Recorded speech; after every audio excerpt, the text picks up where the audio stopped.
Hi friends, आज अपन start कर रहे हैं यहां पर इंटरनेशनल टैक्सेशन, जो कि पेपर नंबर आपके 6C इलेक्टिव पेपर है।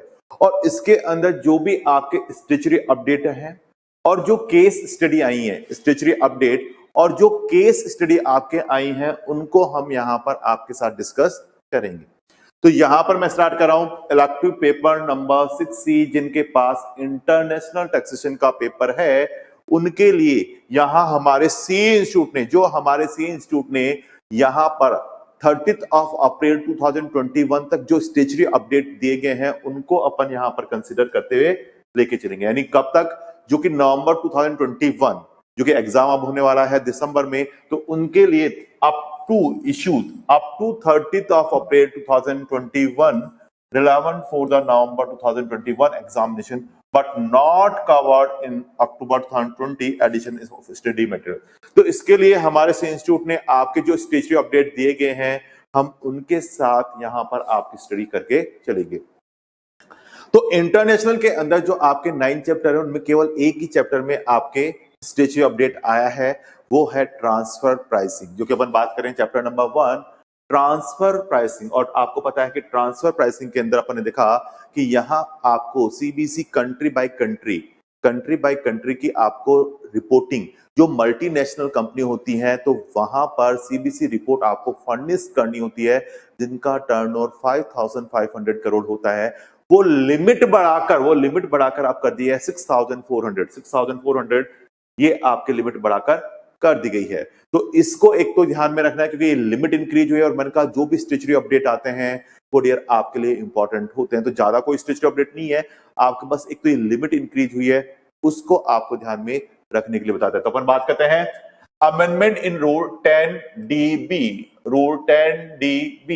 with respect of the prescribed income tax authority and the threshold limit, जैसे अपन बात करें threshold limit for the applicability of CBC reporting की बात करें, CBC reporting and consequently amendment in the 10DA read with section 92D। तो section 286 contain the provision of furnishing of report. आपको पता है furnishing of report in respect of the international group to the prescribed authority, rule 10DB for the purpose of the prescribed the income tax authorities as per section 286(7) country by country, जैसे अपन बात करते हैं CBC reporting, country by country reporting provision आपके apply होते हैं। shall apply in respect of an international group or for an accounting year। जो भी इंटरनेशनल ग्रुप है, जैसे मैंने कहा मल्टीनेशनल कंपनीज है, मल्टीनेशनल कंपनी है, उनकी बात करें, if total consolidated group revenue as reflected in the consolidated in a financial statement CFS, यानी जो कंसोलिडेटेड फाइनेंशियल स्टेटमेंट में आ रहा है, उनमें सबका मिलाकर आपके डियर यहां पर कितना होना चाहिए? Accounting year presiding the accounting year is above the prescribed threshold limit 5500 crore, जो कि किससे ज्यादा होना चाहिए? 5500 करोड़ से ज्यादा होना चाहिए, exceeding rupees 5500 crore.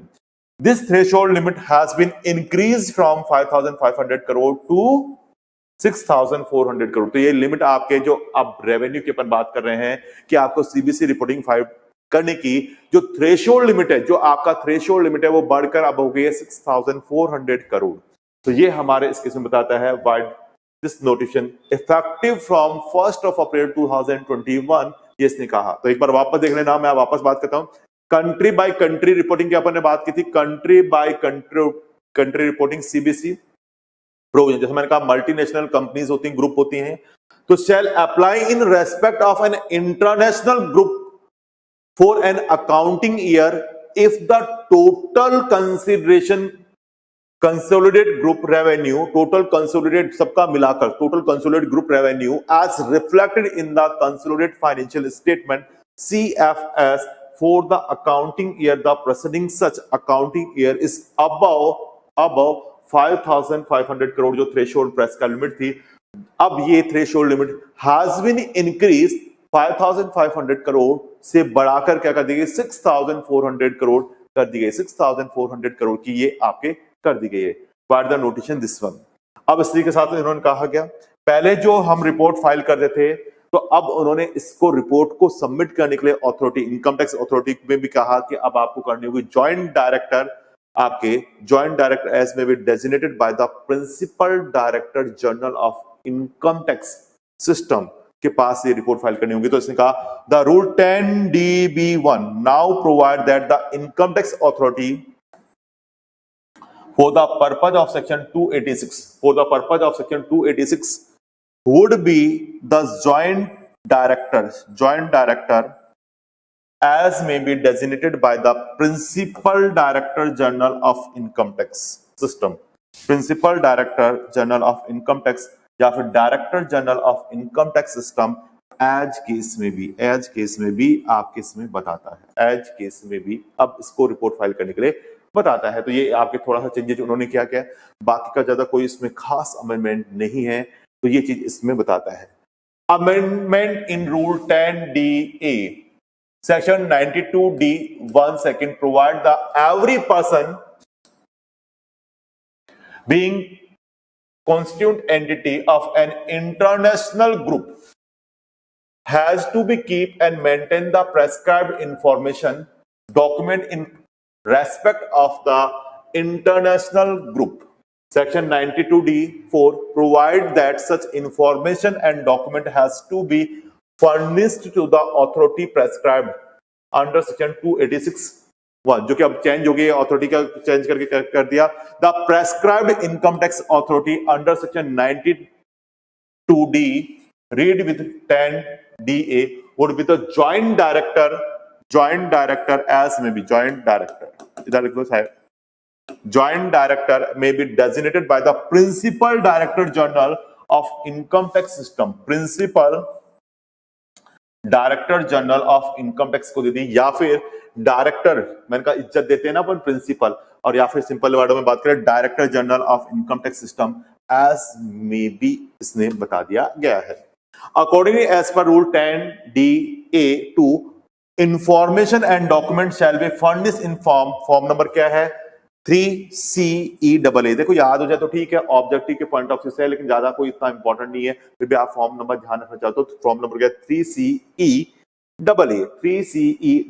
3 form number आपको ध्यान में रखना 3CEAA to the joint director as may be designated by the principal director general of system या फिर director general of income tax system as case may be आपको फर्निश्ड करने के लिए बताता है। Shall be furnished or before the, कब furnished करना होगा, ऑन और बिफोर आपको फर्निश्ड करना होगा on or before due date of furnishing of the return of income specified under section 139(1) के अंदर जो डेट आपको प्रेस्क्राइब कर रखी है, उस 139(1) के अंदर ये प्रेस्क्राइब फॉर्म 3CEAA के अंदर आपको ये रिपोर्ट, आपको जो ड्यू डेट दी गई है 139(1) के अंदर ऑन और बिफोर आपको सबमिट करने के लिए बताता है। तो एक कंट्री बाय कंट्री रिपोर्टिंग के लिए एक तो लिमिट इंक्रीज हो गई, 5,500 से बढ़कर 6,400 कर दिया गया। कंसोलिडेटेड ग्रुप रेवेन्यू जो भी आपके आ रही है इस ग्रुप की रेवेन्यू की कंपनियों का, सबका कंसोलिडेट बात कर रहे हैं रेवेन्यू का। और जो डेजिग्नेटेड अथॉरिटी थी इनकम टैक्स अथॉरिटी, जो अब आपके क्या हो गई principal director general of income tax system और the director general of income tax system के अंदर इसको कंसोलिडेट करने के लिए बता रहा है। ये तो हमारे स्टेचुटरी अपडेट थे। अब इसके साथ साथ ही इसमें ये बता रहा है फॉर्म की, तो ये अपने डिस्कस कर ही लिया, तो ये इसी चीज को आगे कैरी ऑन कर रहा है कि as per rule 10DA when where there are more than one constituent entity resident in India, more than one constituent entity क्या है, रेजिडेंट है in India of an international group, then the form number 3CEAA may be furnished by the one constitution entity if such constituent entity has been so designated। यदि वो क्या resident है, has been designated by the international group for this purpose of such information has been conveys in form number 3CEAB, ये 3CEAB of Joint Commissioner referred in Rule DB1 in behalf of 30 days. कितने timing देना होगा? Behalf of 30 days before the due date of furnishing form 3CEAA। तो उसके 30 days के अंदर आपको बता रहा है कि 30 डेज में करना होगा। Before the due date of furnishing in the Form 3CEAA, Sub-Rule 4 has been amended by the notation to provide where there are more than one constitution entity of an international group required to the file information and document under Rule 10DA2. The form number 3CEAA may be furnished by anyone. किसको furnish करना? By any one constitute entity, one constitute entity. If such constitute entity has been designated by the international group of purpose of the information has been conveyed in form number 3CEB। किसको करनी होगी? Joint director as may be designated principal director general of income tax system या फिर director general of income tax system as case में be in this behalf 30 days. कितने दिनों में? 30 days के अंदर करनी होगी before the due date of furnishing of the form number 3CEAA में। तो 30 डेज के अंदर आपको इस पे करने के लिए बताता है। तो यहां पर जो रिपोर्ट सबमिट करनी है तो अथॉरिटी का नाम चेंज करके क्या कहते हैं? Principal director general of income tax system. Principal director general of income tax system को अब ये रिपोर्ट सबमिट करने के लिए बताता है। कोई भी एक एंटिटी जो भी मोर देन वन एंटिटी है तो उसमें से एक एंटिटी को इंडिया में रिपोर्ट सबमिट करनी होगी। फिर यार ये आपके स्टैट्यूटरी अपडेट आपके रहा है। इसके अलावा अपन बात करते हैं जुरिडिकल केस डिसीजन, यानी जो केस लॉ भी आपके आए हैं तो हम उन केस लॉ को भी यहां पर आपके साथ डिस्कस करते हैं। तो जुरिडिकल केस लॉ है, उन केस लॉज को भी आपके साथ मैं डिस्कस करता हूं। डियर अपन बात करने जा रहे हैं केस लॉज की जो कि आपके नवंबर 21 एग्जामिनेशन के लिए इंपॉर्टेंट होने जा रहे हैं। तो अपन बात करें केस लॉ जो कि आपके यहां पर दिखाई देने जा रहे हैं। Juridical update for November 21 examination किसके लिए बता रहा है? Juridical update for November 21 examination के लिए जो आपके केस है। तो ये केस स्टडी को अपन यहां पर डिस्कस करने जा रहे हैं। तो ये इंपॉर्टेंट केस स्टडी लीजिएगा, इंपॉर्टेंट केस स्टडी मानिएगा। ये अच्छा केस स्टडी आया है तो आपके एग्जाम के लिए इंपॉर्टेंट है। तो ये रॉयल्टी के रिगार्डिंग है। तो रॉयल्टी के रिगार्डिंग सेक्शन 916 में आपको पढ़ा चुका हूं, एज पर इनकम टैक्स। तो इनकम टैक्स के हिसाब से रॉयल्टी को किस में कंसिडर किया? तो उसने कहा कि कोई भी आप राइट टू यूज या ट्रांसफर कर रहे हो तो वो सब as per the income tax section 916 के अंदर रॉयल्टी में कंसिडर होती है। लेकिन मैं बात करूं किसके अंदर? जब आप DTAA के एग्रीमेंट्स की बात करते हैं, जैसे सिंगापुर के साथ है, तो वो कहता है केवल राइट टू यूज आपके बताता है, तो उसी को उसमें कंसिडर करने के लिए बताता है। तो वहां पर आपके एज पर द लॉ लिखा हुआ है, as per the income tax provision, और DTAA के प्रोविजन के अंदर जो भी मोर बेनिफिशियल होगा एसएससी के लिए वो प्रोविजन आपके एप्लीकेबल करने के लिए बताता है। तो हमारे राइट टू यूज दिया जा रहा है तो उस केस में उसे रॉयल्टी नहीं माना जाएगा, और रॉयल्टी नहीं मानते हुए उस पे टैक्स TDS 195 के अंदर नहीं कंसिडर किया जाएगा, 195 के अंदर कंसिडर नहीं किया जाएगा। तो वो हमारे इस सेक्शन के अंदर आपको बता रहा है। तो मैं इस केस स्टडी को आपके साथ शेयर करता हूं, इंपॉर्टेंट है। Engineering analysis cement,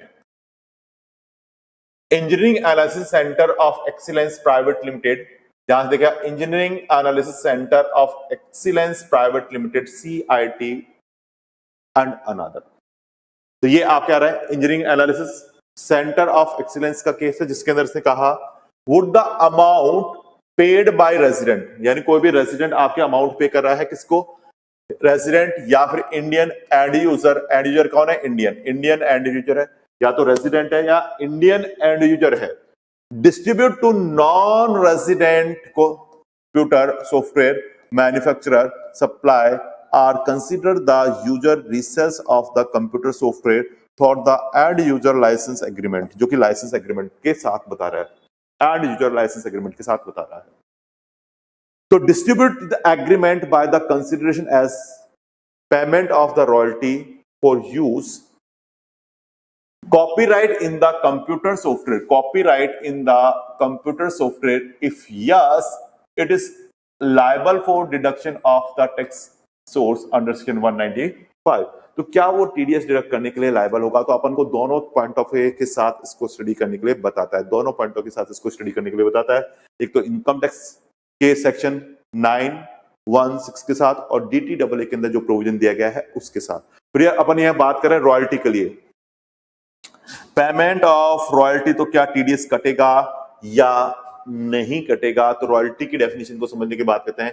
the apex court observe that as per the definition given expression this one section 916 of the Income Tax Act 1961, royalty mean consideration for inter alia transfer, ये क्या कर रहा है? The transfer of all, इस पे underline करना, income tax तो क्या यूज कर रहा है? ऑल, जितने भी राइट है वो सब ट्रांसफर कर रहा है। द ट्रांसफर ऑफ ऑल और any right including granting of license in respect of any copyright, it is the artist or scientific work as per the explanation for thereto. Such transfer of all or any right, all or any right including transfer of all or any right of the use, right to be used or computer software including granting to a license. As per the meaning, किसके साथ बात करूं? डीटीडब्ल्यूए के साथ। अब डीटीडब्ल्यूए with Singapore, यानी डीटीडब्ल्यूए अपन किसका read कर रहे हैं? सिंगापुर के साथ हमारा जो डीटीडब्ल्यूए हो रहा है उसकी बात करें। डीटीडब्ल्यूए विद सिंगापुर, इसमें सिर्फ रॉयल्टी का मीनिंग क्या मानेगा? वो तो इनकम टैक्स के हिसाब से, तो इनकम टैक्स के हिसाब से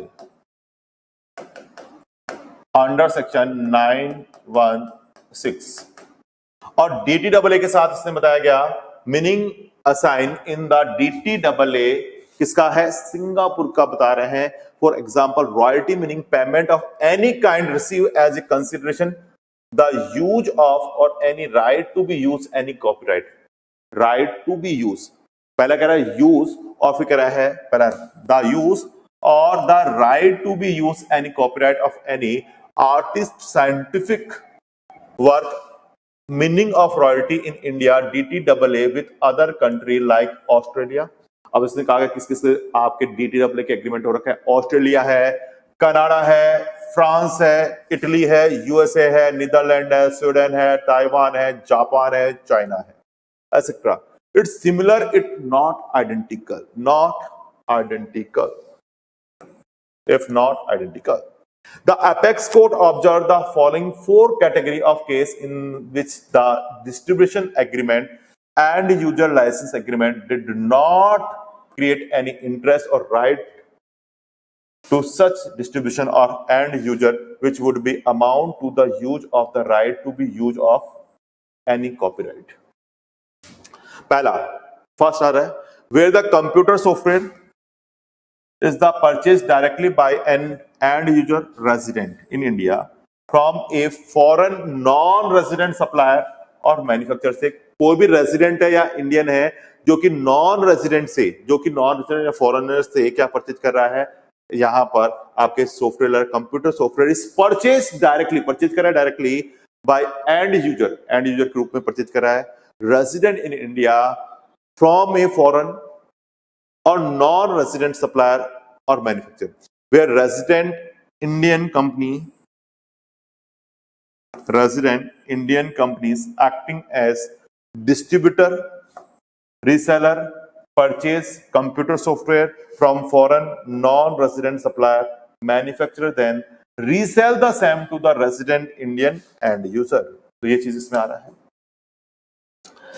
थर्ड आप कह रहे हैं where the distributor happens to be foreign non-resident vendor who after purchasing software from foreign and non-resident seller to resell the same to the resident Indian distributor and end user, तो वापस resale कर रहा है।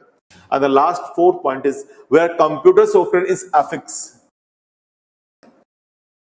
on to hardware, किस पे affix किया जा रहा है? Hardware is sold, hardware and it's sold as an integral unit equipment by foreign and non-resident supplier to a resident Indian distributor or end user।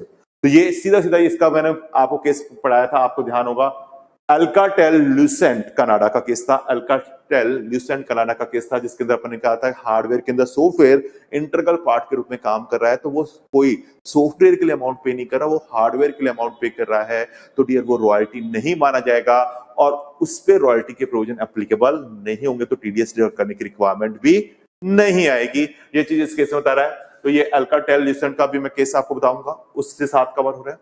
तो इसने कहा all the above case the apex court held the amount paid to resident Indian, जो कि कौन है, end user, जो कि क्या होना है, एंड यूजर, और the distributor to non resident computer software manufacturer supplier as consider for the resales और use of computer software for end user licence.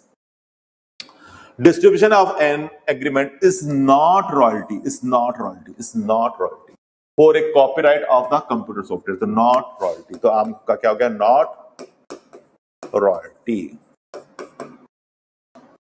royalty, no requirement TDS under section 195, ये आपका answer हो गया, सीधा simple सी वर्डों में है। तो अपन बात करते हैं the provision content of income tax act 1961। तो इनकम टैक्स एक्ट 1961 के अंदर प्रोविजन में क्या कहा, ऑल राइट ट्रांसफर करना, ऑल कवर किया है इसमें, लेकिन यहाँ पर DTAA के अंदर कहा कि केवल राइट टू यूज या कॉपीराइट जैसे अपन यूज करने के लिए बात करें उसको परमिटेबल करने के लिए कहता है। और हमारा जब सेक्शन पढ़ोगे 90 और सब सेक्शन 2 के अंदर वो कहता है कि जो भी DTAA और इनकम टैक्स के प्रोविजन जो भी आपके मोर बेनिफिशियल होते हैं एसएससी के ऊपर, वो हमें डियर एप्लीकेबल करने होते हैं, ये हमारे इस केस में कंसेप्ट आपके बता रहा है। तो ये हमारे बता रहा है Namli section 916 read along with expression 2 and 4 therefore with deal and royalty not being more beneficial to the SC, have no application in the fact of this case. Consequently, the consideration paid to non-resident computer software manufacturer or supplier would not be chargeable to tax India. Hence, no tax is required to be deduct its source 195. No required to deduct tax its source. ये आपके इस case में बता रहा है। और ये section की मैंने कहा एप्लीकेबिलिटी किसमें दी गई है, सेक्शन 90 सबसेक्शन 2 के अंदर बताता है कि DTAA और इनकम टैक्स के प्रोविजन में से जो मोर बेनिफिशियल होगा वो एससी के ऊपर एप्लीकेबल होगा। तो कहता है कि provision of income tax act 1961 will apply only of extent more beneficial to the SC,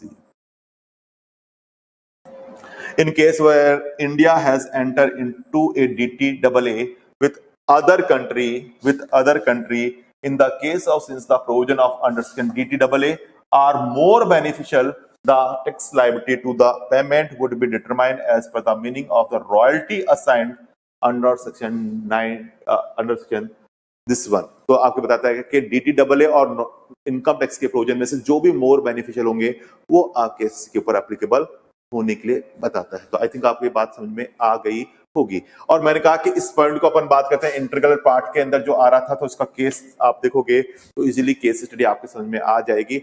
Alcatel Lucent Canada का केस है जिसके अंदर फैक्ट में क्या था, can the consideration for supply software क्या था, अमेंडेड इन द हार्डवेयर के अंदर जुड़ा हुआ था, अंदर लगा हुआ था, जिससे कि वो हार्डवेयर काम कर रहा। टेंटा अमाउंट रॉयल्टी अंडर सेक्शन 91, तो क्या वो आपके रॉयल्टी माना जाएगा? बिल्कुल नहीं सर, वो आपके रॉयल्टी नहीं माना जाएगा। तो कोर्ट ऑब्जर्वेशन क्या था, the software that was loaded on hardware did not have any independent expanse, तो आपके इंडिपेंडेंट अलग से अस्तित्व अपना सॉफ्टवेयर का नहीं दिखा रहा है।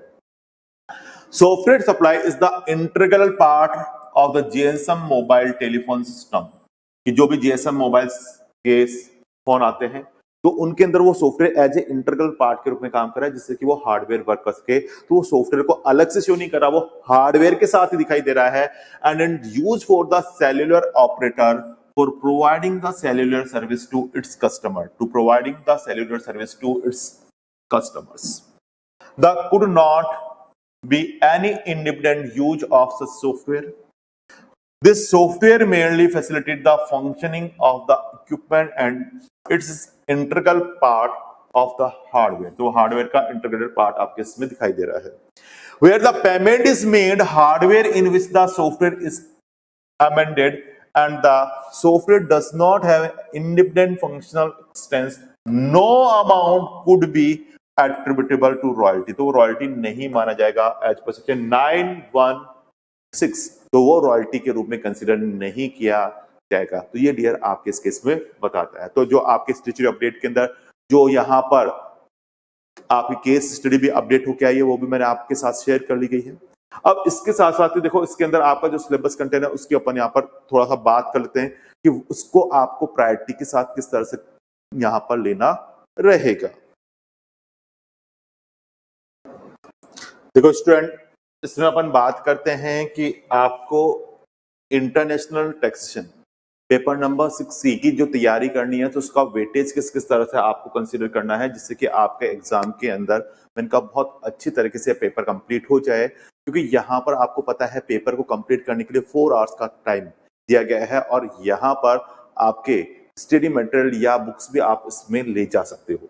तो यहाँ पर जो एक दिया गया है 4 आवर्स का टाइम दिया गया है और आपको पता है 4 स्टडी करनी होती है, 4 केस स्टडी करनी होती है। हर एक केस स्टडी का मार्क्स 25 के इक्वल होता है।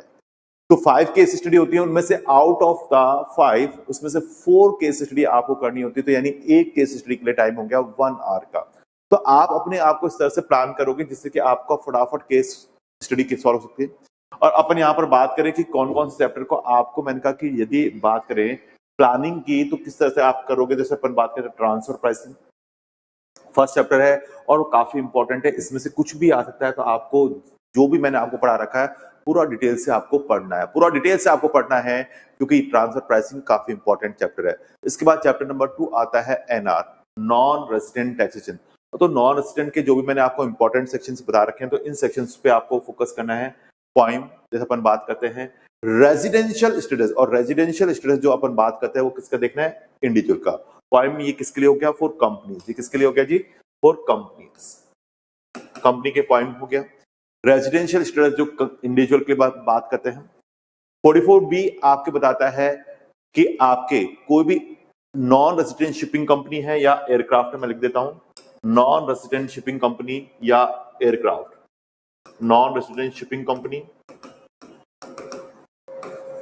या एनआर एयरक्राफ्ट। 44BBA 44B आपको ध्यान में रखना है। हेड ऑफिस एक्सपेंसेस की बात करें अपन तो इसको कंसीडर करना है आपको, ये भी आपके लिए प्रैक्टिकल क्वेश्चन क्रिएट करता है। फिर 12A के अंदर जो भी एनआर के प्रोविजन दे रखे हैं वो आपको कंसीडर करने हैं। इसके साथ यार अपन बात करते हैं सेक्शन 115A के अंदर जो स्पेशल रेट दे रखे income by way of the royalty, FTS fee and technical services, और इंटरेस्ट की इनकम और उसके ऊपर टैक्स किस तरह से चार्ज होगा वो इसमें बता रखा है। फिर आता है 115AD जो FII जो कि सिक्योरिटीज से आ रही है या उसके ऊपर कैपिटल गेन आपके फाइंड आउट करने के लिए इसमें बताता है। फिर 115BBA जो कि सबसे इंपॉर्टेंट है, नॉन रेजिडेंट स्पोर्टमैन या स्पोर्ट एसोसिएशन की इनकम अपन कैलकुलेट करते हैं। तो उसको मैंने कहा कि यदि केवल आपके स्पोर्ट से, एडवर्टाइजमेंट से या न्यूज़पेपर में आर्टिकल लिखने से इनकम होती है तो उसे इंडिया में रिटर्न फाइल करने की रिक्वायरमेंट नहीं होती। बस कंडीशन है उसका TDS 20% plus health and education cess applicable जो आ रहा है वो टैक्स TDS डिडक्ट कर लिया जाता है। सेक्शन 9 जो कि बिजनेस कनेक्शन को यहाँ पर रिप्रेजेंट करता है। इसके बाद डबल टैक्सेशन रिलीफ में से एक क्वेश्चन आता ही आता है और इसमें से आपको जो इंपॉर्टेंट सेक्शन आपको साथ में ध्यान में रखने होते हैं, जैसे वो आपके डायरेक्ट टैक्स में दे रखे हैं लेकिन आपको यहाँ पर वो डायरेक्ट टैक्स से आपको साथ में पढ़ना पड़ेगा। जैसे ATC है जिसके अंदर आप 1,50,000 तक का डिडक्ट क्लेम कर सकते हो। ATCCC जो कि पेंशन LIC पेंशन स्कीम के अंदर आप अमाउंट कंट्रीब्यूशन करते हो तो 150 का डिडक्शन इसमें मिल सकता है। फिर 80D जो कि आपके ये बताता है मेडिकल इंश्योरेंस प्रीमियम आपने पे किया है अदर देन कैश या सेंट्रल गवर्नमेंट हेल्थ स्कीम में अमाउंट कंट्रीब्यूशन किया गया है उसका डिडक्शन आपको मिल जाएगा। या फिर अपन बात करते हैं प्रिवेंटिव हेल्थ चेकअप जिसमें मैक्सिमम 5,000 का डिडक्शन आपको मिल जाता है तो वो आपको कहता है। 80TDA जो भी इंडिविजुअल HOF है उसको यहाँ पर interest on bank, post office और कोऑपरेटिव सोसाइटी से यदि interest on saving bank account के अंदर जमा होता है तो 10,000 तक का डिडक्शन इसमें दिया गया है। फिर आता है ATTTB, जो रेजिडेंट सीनियर सिटीजन है उसको जो भी इंटरेस्ट आ रहा है सेविंग पे या डिपॉजिट पे 50,000 का आपको डिडक्शन देने के लिए इसमें बताता है। ATQQB रॉयल्टी का अमाउंट मिल रहा है किसके लिए?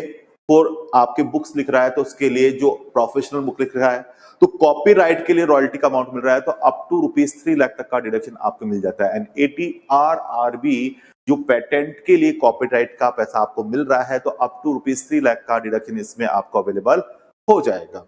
इसके बाद मैं बात करता हूं आपके लिए इंपॉर्टेंट चैप्टर इक्वलाइजेशन लेवी। जैसे अपन बात करते हैं तो इक्वलाइजेशन लेवी मैंने कहा कि 2 आपके लेवी आ गई हैं अब इस फाइनेंस एक्ट 2020 से। आपके ई कॉमर्स ऑपरेटर भी जुड़ गया है। पहले क्या था, इक्वलाइजेशन लेवी में स्पेसिफाइड सर्विस थी जो कि ऑनलाइन एडवर्टाइजमेंट या डिजिटल मार्क एडवर्टाइजमेंट की बात करता है, डिजिटल एडवर्टाइजमेंट स्पेस की बात करता है, जिसमें इक्वलाइजेशन लेवी का रेट क्या है 6% एज पर सेक्शन 165 भी करना है। और इसके अलावा ऑनलाइन सेल्स जो कि ई कॉमर्स ऑपरेटर के थ्रू करे या ऑनलाइन सर्विस आप प्रोवाइड करे ई कॉमर्स ऑपरेटर के थ्रू, तो ऐसे केस के अंदर यहां पर 2% इक्वलाइजेशन लेवी आपको 165A के अंदर आपको बताता है। और ये भी आपके लिए क्या है, बहुत इंपॉर्टेंट चैप्टर है क्योंकि चैप्टर आपके सारे एक कैटेगरी में रखे हुए हैं। इसके बाद अपन बात करते हैं बी कैटेगरी के साथ, जो कि आपको देखने के लिए मिलेगी, जो कि आपको बताता है एंटी अवॉइडेंस मेजरमेंट, जो कि गार के प्रोविजन आपके इसमें हेल्प करते हैं। Black money imposition of tax law या एडवांस रूलिंग, ये आपकी कैटेगरी बी के अंदर अपन डिस्कस करते हैं। अगर लास्ट अपन बात करें कैटेगरी सी जो कि अपन बात करें इस केस के अंदर आपके बता रहा है कि जैसे अपन बात करें टैक्स सिक्योरिटी है, बिप्स जो आपके है, अदर नॉन रेसिडेंट के प्रोविजन जो बच गए थे, जो भी अदर नॉन रेसिडेंट के प्रोविजन जो आपके बच गए उनके अपन बात करते हैं। और overview of the model tax convention जो कि OECD जो मॉडल्स वगैरह हैं उनके लिए अपन बात कर रहे हैं। तो ये हमारे कैटेगरी सी में है। यदि आपके पास टाइम है तो ही आप इनको स्टडी करना, अदरवाइज आपको इस पे ज्यादा स्ट्रेस लेने की जरूरत नहीं है। और मैंने कहा कि जिसके पास डायरेक्ट टैक्स के अंदर पेपर नंबर 7 है और इंटरनेशनल के अंदर पेपर नंबर 6 है, तो डियर मैंने आपको केस स्टडी के लिए भी मैंने बता रखा है कि आपको किस पैटर्न पे आपको ये स्टडी रखनी है। तो मैंने वहां पर मार्किंग भी आपको बता रखी है कि जैसे DTR डबल टैक्सेशन रिलीफ के अंदर आपके डायरेक्ट टैक्स में 6 मार्क्स तक का क्वेश्चन आता है और हमारे इंटरनेशनल के अंदर 10 to 15 मार्क्स का क्वेश्चन आपके अलोकेटेड होता है। 10 to 15 मार्क्स का क्वेश्चन में मार्किंग अलोकेटेड होती है। नॉन रेजिडेंट टैक्सेशन NR के लिए अपन बात करते हैं, नॉन रेजिडेंट के लिए अपन बात करते हैं टैक्सेशन के लिए डायरेक्ट टैक्स में 8 to 10 मार्क्स रहेगा और अपने यहाँ पर इंटरनेशनल पेपर नंबर 6 में 40 to 50 मार्क्स कवर करेगा। ट्रांसफर प्राइसिंग के अंदर भी सेम आपको कहता है कि आपके 6 to 10 मार्क्स आपके डायरेक्ट टैक्स में रहेगा और यहाँ पर वही 40 to 50 मार्क्स का एवरेज आपके इसमें कवर कर जाता है। तो देखो ये दोनों चैप्टर इंपॉर्टेंट हो गए, ट्रांसफर प्राइसिंग, नॉन रेसिडेंट और DTR, तीनों को यदि ढंग से कर ले तो आपको काफी बढ़िया पेपर आपके हो जाएगा। एडवांस रूलिंग जो कि आपके डायरेक्ट टैक्स में कोई ज्यादा वेटेज नहीं है, यहाँ पर मे बी आपके 6 to 10 मार्क्स का आप कवर कर सकता है। इक्वलाइजेशन लेवी, जैसे कि इक्वलाइजेशन लेवी का एक क्वेश्चन अब आएगा ही आएगा, तो ये इंपॉर्टेंट है ऑनलाइन एडवर्टाइजमेंट या फिर ई कॉमर्स ऑपरेटर के साथ, ये आपके इसमें इंपॉर्टेंट रोल आपके बताता है। बिप्स है, टैक्स ट्रीटी है जो कि अपन ने देखा कैटेगरी सी में है। मॉडल टैक्स कन्वेंशन में जो आपके 2 मॉडल है OECD या UN मॉडल अपने बात करते हैं। तो जो डेवलप कंट्री है जैसे चाइना है, USA, वो तो किसको यूज करती हैं, OECD मॉडल को। और जैसे डेवलपिंग कंट्री है जैसे इंडिया है, वो किसको बात करती है, UN मॉडल के साथ आपके स्टडी करने के लिए बताता है। तो डियर यहाँ पर जो पेपर नंबर 6C है बहुत अच्छा पेपर है क्योंकि यहाँ पर जो भी आप पढ़ोगे वो आपके नेक्स्ट पेपर जो कि डायरेक्ट टैक्स का पेपर नंबर 7 में, उसमें एज इट इज 30 मार्क्स के अंदर आपके वर्क कर जाता है, काम कर जाता है। तो आप इसकी स्टडी को पूरा प्लान से करना है। और जो भी मैंने अभी स्टेचुरी अपडेट कराया तो ये आराम से ये सारे स्टेचुरी अपडेट और केस लॉ आपके डायरेक्ट टैक्स के लिए भी वर्क कर जाएंगे। डायरेक्ट टैक्स के अंदर जो इंटरनेशनल टैक्सेशन का पेपर रहेगा 30 मार्क्स का, उसमें भी बेटा आपके इसमें काम कर जाएंगे। तो ये आपके लिए बहुत हेल्पफुल है।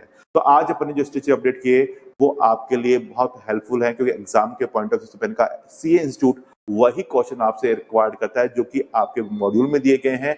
या फिर जो स्टेचुटरी अपडेट सी इंस्टीट्यूट ने अपनी तरफ से दिए गए हैं, तो वो हमने यहाँ पर डिस्कस किए। आई थिंक आपके लिए काफी इजी रहा होगा समझना। Thank you very much.